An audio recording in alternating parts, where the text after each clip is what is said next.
Working on the radiator tonight. Soaked the frame in my electrolysis solution and did a nice job of taking off the rust and the paint. And I'm going to have to take this to a radiator shop and have some of the frame re-welded.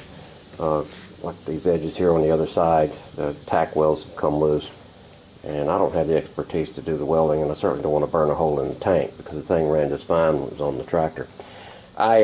Interesting thing about working on this tractor is the stuff you uncover. History lessons. Here's the nameplate on this thing. It's Melrose Park Works, and either a part number or a serial number on the tank. And I looked that up real quick, and there was Melrose Park Works in Chicago. Melrose first reminded me of Melrose, Mexico. New Mexico, not a place you want to visit. And also on the bottom end of the outlet, there is YR Company stamped on there. So another company made these outlets.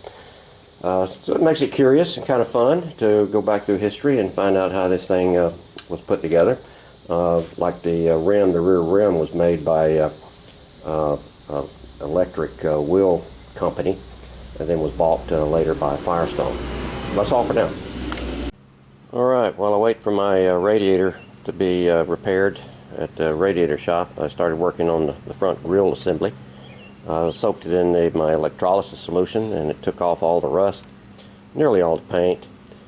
Interesting about the hood on this, the front of this tractor, a lot of Bondo was used. This cannot be the original front end of the tractor, neither the grill. As you can see, the Bondo. There was no yellow paint underneath the red, so apparently the front end of this was damaged. They replaced it with something else later on. And the reason I know that it can't be because this tractor was in such deplorable condition when I took a hold of it. I can't imagine them doing any cosmetic work to make it look good when the thing was leaking oil like a sieve.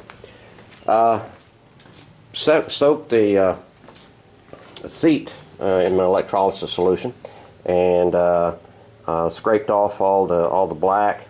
Interesting, the seat rod was attached like so and came off so easy. I was worried about that, but I'm convinced the electrolysis solution loosened up those bolts. Still don't have a rear rim for the tractor, 24 by 9. I have a lead for one in Alabama, and the gentleman's got one, and we're trying to work out shipping arrangements. Shipping for this rim by Fastenal was like $150.